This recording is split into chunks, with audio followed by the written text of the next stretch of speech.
that I'm just a rock chick. I would describe my music and my sound as Avril Lavigne. It's the best damn thing. Welcome back to another episode of the Best Damn Avril Lavigne podcast, a facts and trivia-based podcast about Canadian pop singer Avril Lavigne. I'm your host, Andrea DiFrancesco. In this edition of the Best Damn Avril Lavigne podcast, we're going to talk all about the long-awaited deluxe edition of Avril's 7th studio album, Love Sucks.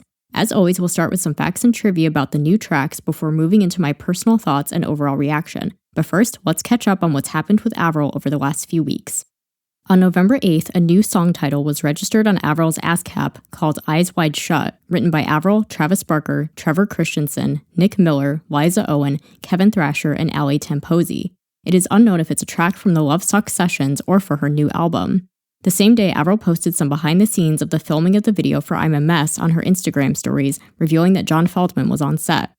On November 11th, Avril released a new line of holiday merch, including a Skater Boy hoodie, cropped Love Sucks hoodie, Christmas tree ornament, stocking, fingerless gloves, and a beanie. On November 13th, Avril posted some Instagram stories of gifts she had received from fans in Japan, including several Hello Kitty toys, custom drawings, and a replica of the t-shirt from the Skater Boy music video. The same day, it was also announced that Avril had lost the MTV Europe Music Award for Best Canadian Act to Johnny Orlando. On November 14th, a pre-order listing for a clear disc version of the Love Sucks Deluxe vinyl appeared on Avril's website. However, the listing was later changed to simply be for the standard version of the album, and the deluxe label was removed.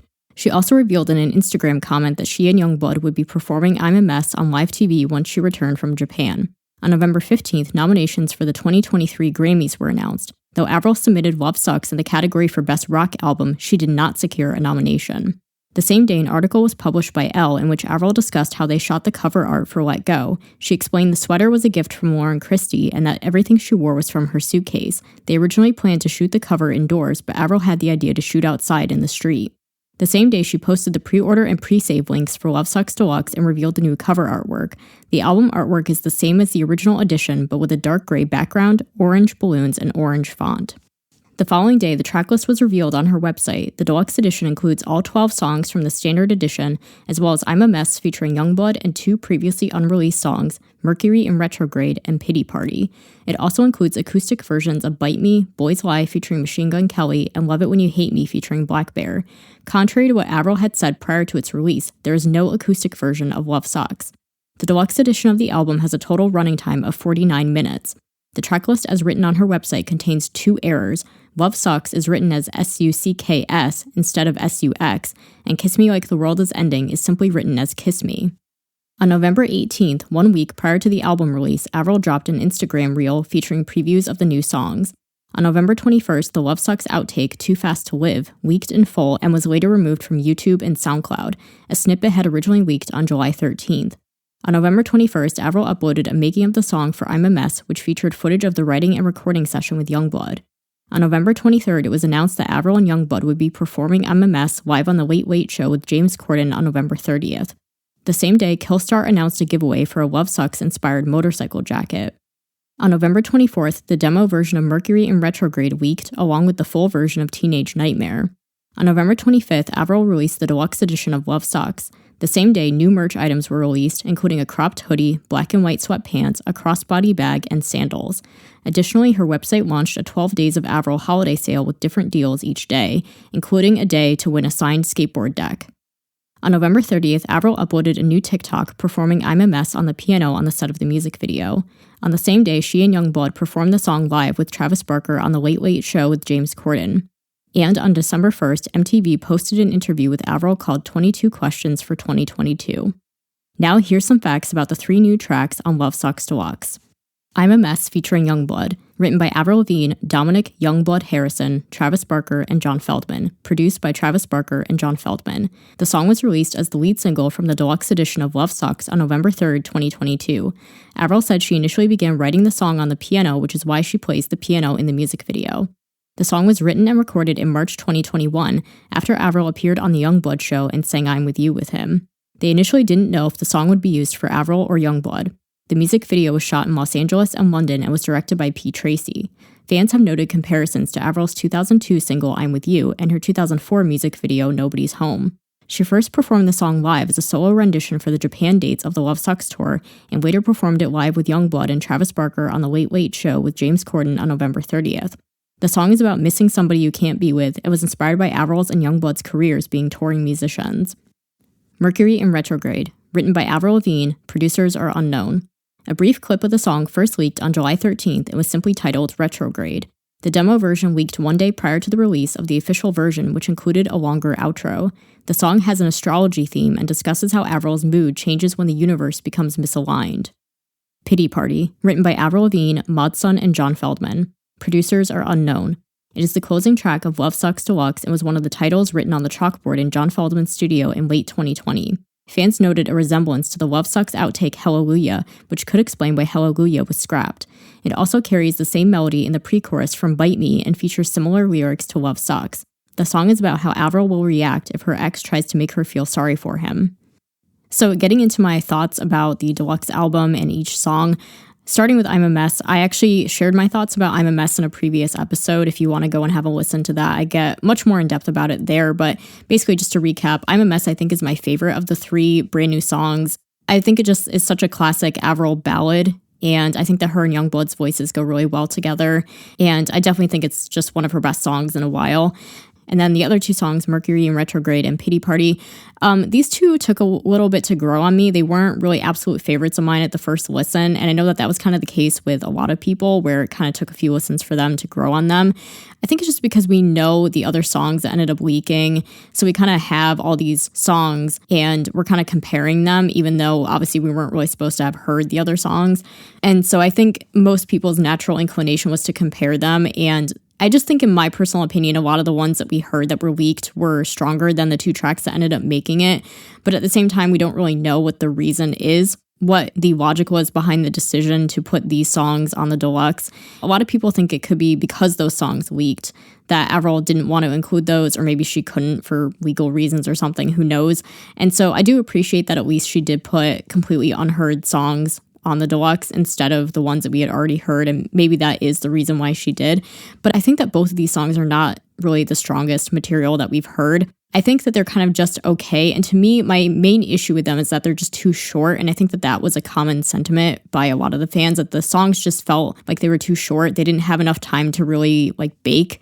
Mercury in Retrograde is barely over 2 minutes long, and I think it's a really interesting concept for a song, especially because she doesn't really talk about astrology in her songs very often, and we know that she's quite into astrology. She has a tattoo of the Libra symbols on her arm, and she always talks about being a Libra and stuff, so we know that she's very into the concept of astrology, and I think it's really interesting that she decided to include that in a song, and I think it's even more impressive that she wrote it by herself. So I think that she has a really interesting concept going with it, and it is pretty catchy, the la la la thing. That's so typical Avril to include those la la las as a hook, and it's a really catchy song. But I feel like when she kind of gets to the end of the song and it kind of goes back to the beginning verse, I feel like it's just missing another chorus at the end. I feel like if there was just another chorus to close it out, I feel like it would have been perfect, but it just felt like it cut off too soon for me. And I guess I kind of get why she might have done that, because going back to the very beginning of the song where it's I shouldn't get out of bed today, I should just let it go kind of thing,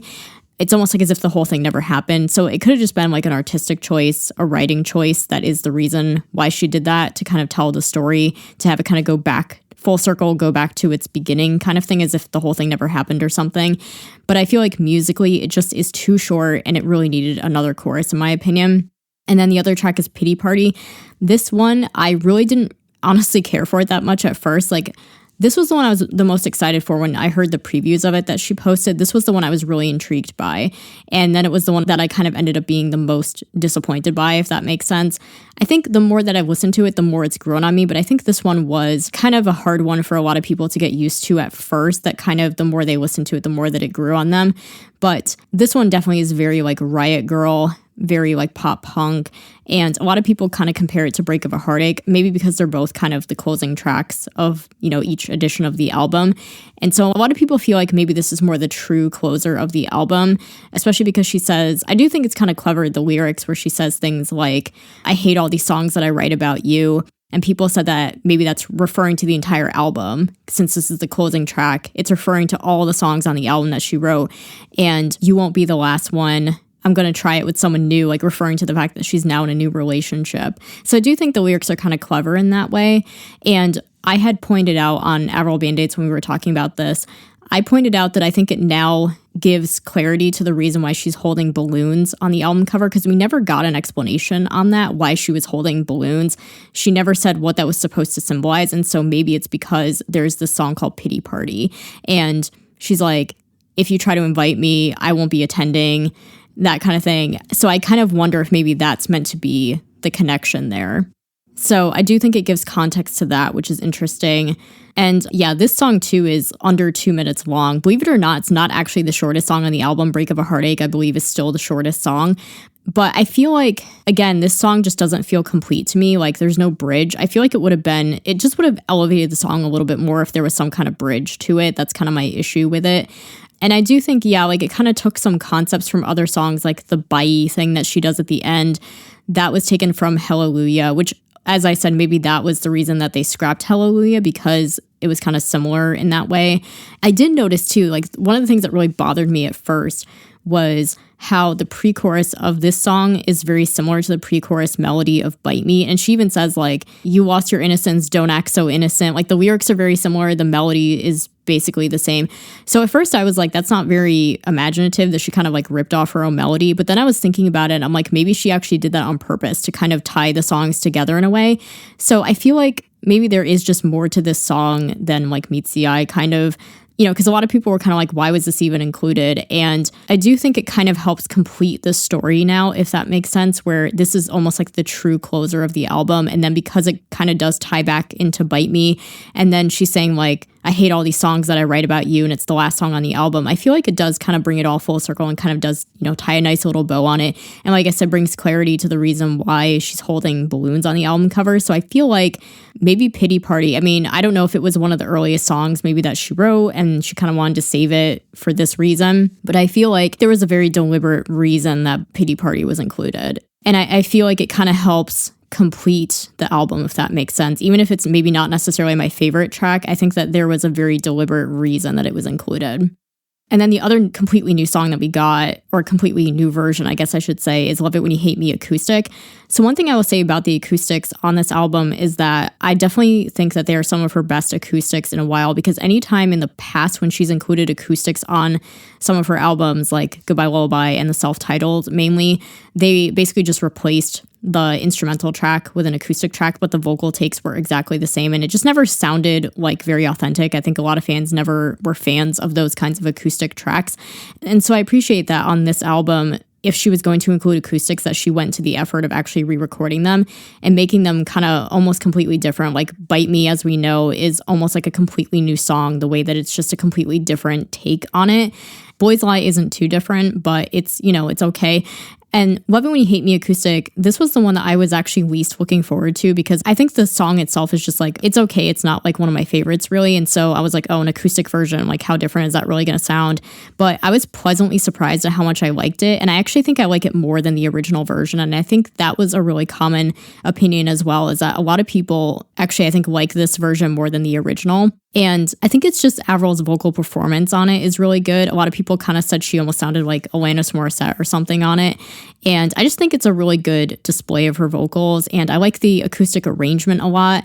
And yeah, it's funny how it was like the one I was least looking forward to and the one I probably ended up liking the most, actually. So out of the acoustic tracks, the ones that I like the most are Bite Me and Love It When You Hate Me. Going back to Mercury in Retrograde being self-written, so this would make it the third self-written song on the album. The other two are Dare to Love Me and Break of a Heartache. And I'm really pleasantly surprised at how strong her self-written tracks are on this album. Usually her self-writtens always end up being some of my favorites, but I think on this album, I do think they're all very strong tracks lyrically. And strangely, I think sometimes they're even stronger lyrically than the ones that she has like other people helping her write, which is kind of weird. Dare to Love Me, I know some people kind of are on this song, but I do think it was necessary to include it. And I think that lyrically, it's one of the most complete songs as well, because it does have like a proper bridge and stuff.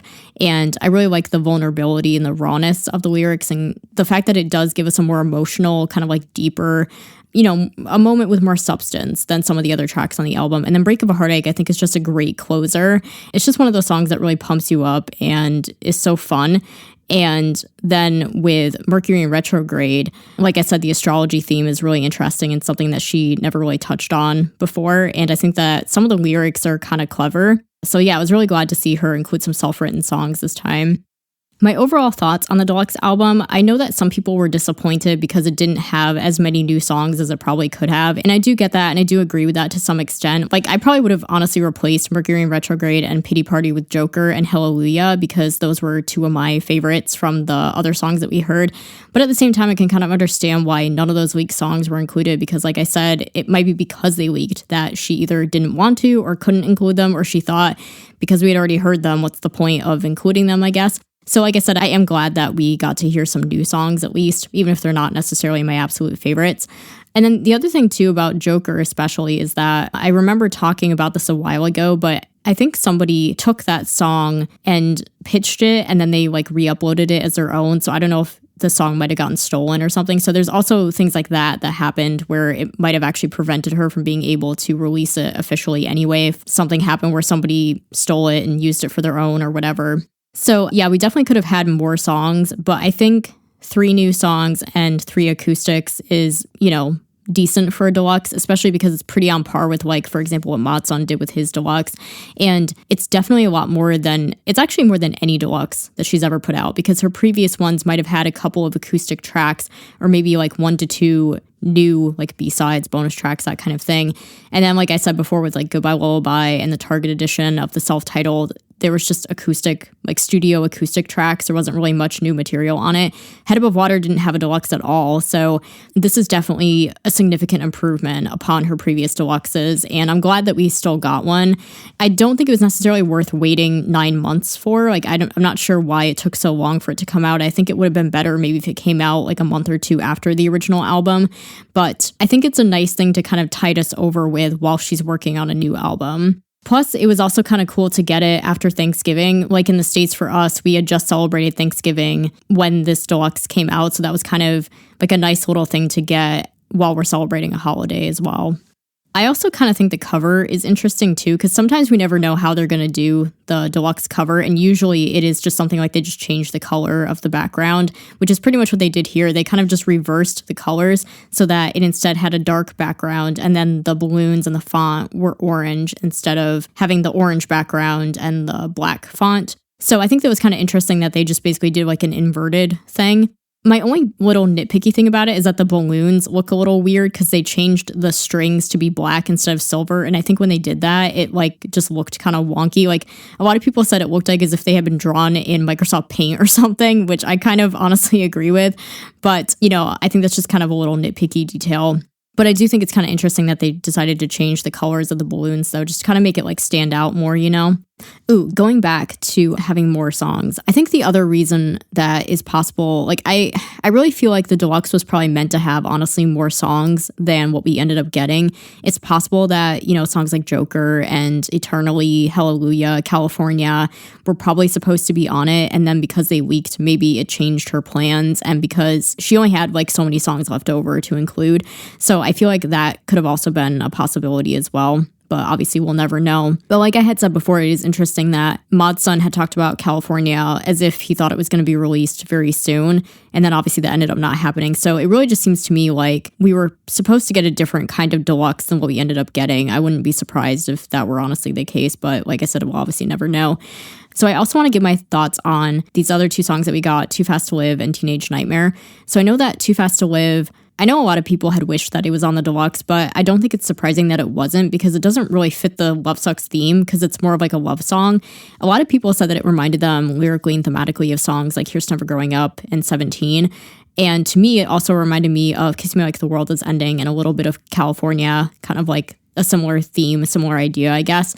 It's like about being with the person that you love and kind of just going wild and crazy and, we're going to live forever type of thing.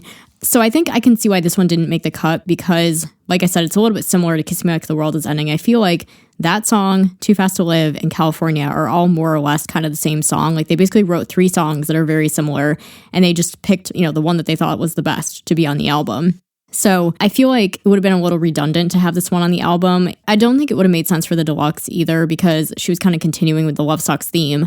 So I don't know. I think this song is just, it's okay. It's definitely, catchy, but I think the lyrics are just a little too immature, too juvenile for me to really love this song. And it is very similar to some of her past songs that are similar, like Kiss Me Like the World Is Ending and 17. It's like, how many songs like this do we really need? So yeah, I can kind of see why this one didn't make the album. I'm honestly not really that bothered about it. And then the other song, Teenage Nightmare, this one is really interesting. And I was really intrigued to hear this one in full because it's such a different type of song. It doesn't have anything to do with love or relationships. And it's kind of interesting. I wonder if it might actually be a song that she wrote. Obviously, she wrote it during the Love Sucks sessions, but I don't think she wrote it for the Love Sucks album because that just wouldn't make any sense. It doesn't have anything to do with that theme. But, I think it makes sense that obviously during this whole year, she was focused on her 20th anniversary in music. And so it was probably making her think about that time in her life when she was just starting out. And so I think it's really interesting to get her perspective on seeing where her career has gone and writing a song about it. This one is also a very, very short song. I think it's under 2 minutes. But it does feel, unlike some of those other short songs, it does feel more like a complete song because it does have a bridge and, ends off with a chorus and stuff. So it feels like a complete song, a complete narrative. However, I also feel like it feels very first draft to me, where the verses are a little short and, we kind of just start to scratch the surface of the narrative where she's talking about her kind of life growing up and then becoming famous and, how she kind of dealt with it and all that and her feelings about her career and stuff. I feel like, we're scratching the surface of it, but we could have dug a little bit deeper. She could have added a little bit more and gone a little bit more in depth with that. So I don't know if this is the final version. I mean, it probably is, but I would have loved to see a version that kind of went a little bit deeper. So like I said, even though she wrote the song during the same sessions as Love Sucks, I would have a really hard time believing that she wrote it for that album. My theory is that she wrote it for the documentary that she's working on, because this documentary that she's said she's been working on for a while, I think people are saying that it's supposed to be focused on her early career and kind of celebrating her 20th anniversary and stuff. I'm sure we'll see footage of her Hollywood Walk of Fame ceremony and that sort of thing. And so I wouldn't be surprised if Teenage Nightmare might be the name of the documentary and then this is the song to kind of go with it, because that's such a thing that a lot of people do now when they put out documentaries. I think about Taylor Swift with Miss Americana, and she had Only the Young as the soundtrack song. And then Selena Gomez, My Mind and Me, there was a song of the same name that went with that. So that's my prediction, is for this documentary that the documentary might be called Teenage Nightmare, and this is the song that goes with it. So we'll have to see if I'm right. The other thing I want to talk about is the I'm a Mess live performance that just happened, at the time that I'm recording this. It basically just happened. I really loved this performance a lot. I thought her vocals were so on point, and her and Youngblood sounded really good together. I like that there was also a minimum of a backing track used. I think they used a little bit of a backing track just to kind of fill it out a little bit more and kind of fill in some of those holes and stuff a little bit, but it wasn't too much. It wasn't too overbearing. And I really, really liked that more stripped down kind of performance. I also loved her sparkly high-heeled boots.